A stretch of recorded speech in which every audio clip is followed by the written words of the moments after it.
एक जंगल में एक शेर रहता था। गीदड़ उसका सेवक था। जोड़ी अच्छी थी। शेरों के समाज में तो उस शेर की कोई इज्जत नहीं थी, क्योंकि वह जवानी में सभी दूसरे शेरों से युद्ध हार चुका था। इसीलिए वह अलग थलग रहता था। उसे गीदड़ जैसे चमचे की सख्त जरूरत थी, जो 24 घंटे उसकी चमचागिरी करता रहे। गीदड़ को बस खाने का जुगाड़ चाहिए था। पेट भर जाने पर गीदड़ उस शेर की वीरता के ऐसे गुण गाता कि शेर का सीना फूलकर दुगना चौड़ा हो जाता था। एक दिन शेर ने एक बिगड़ेल जंगली सांड का शिकार करने का साहस कर डाला। सांड बहुत शक्तिशाली था। उसने लात मारकर शेर को दूर फेंक दिया। जब वह उठने को हुआ तो सांड ने फां फां करते हुए शेर को सींगों से एक पेड़ के साथ रगड़ दिया। किसी तरह शेर जान बचाकर भागा। शेर सींगों की मार से काफी जख्मी हो गया था। कई दिन बीते, परंतु शेर के जख्म ठीक होने का नाम नहीं ले रहे थे। ऐसी हालत में वह शिकार नहीं कर सकता था। शिकार कैसे करूं? तू जाकर किसी बेवकूफ से जानवर को बातों में फंसाकर यहाँ ला। मैं उस झाड़ी में छिपा रहूंगा। गीदड़ को भी शेर की बात जच गई। वह किसी मूर्ख जानवर की तलाश में घूमता घूमता एक कस्बे के बाहर नदी घाट पर पहुंचा। वहाँ एक मरियल सा गधा घास पर मुंह मारता नजर आया। वह शक्ल से ही बेवकूफ लग रहा था। गीदड़ गधे के निकट जाकर बोला, पाए लागू चाचा, बहुत कमजोर हो गए हो, क्या बात है?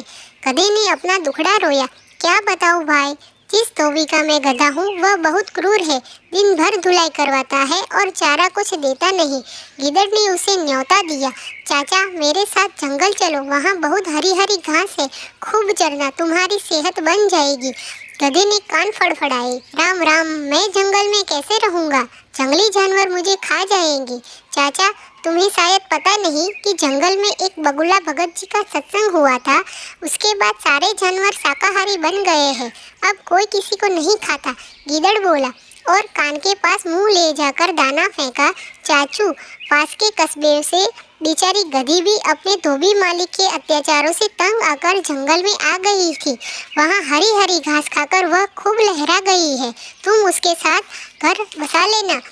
गधी को दिमाग पर हरी हरी घास और घर बसाने के सुनहरे सपने छाने लगे।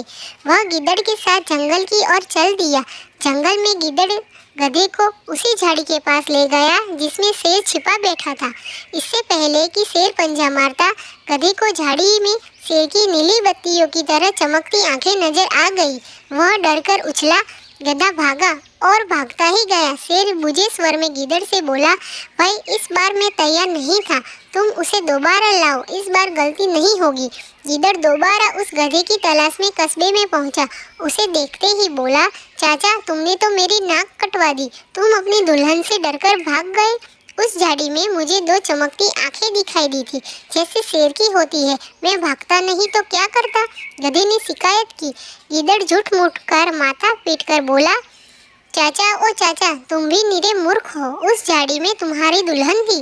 जाने कितने जन्मों से वह तुम्हारी राह देख रही थी। तुम्हें देखकर उसकी आंखें चमक उठी तो तुमने उसे शेर समझ लिया। गधा बहुत लज्जित हुआ। गीदड़ की चाल भरी बातें ही ऐसी थी।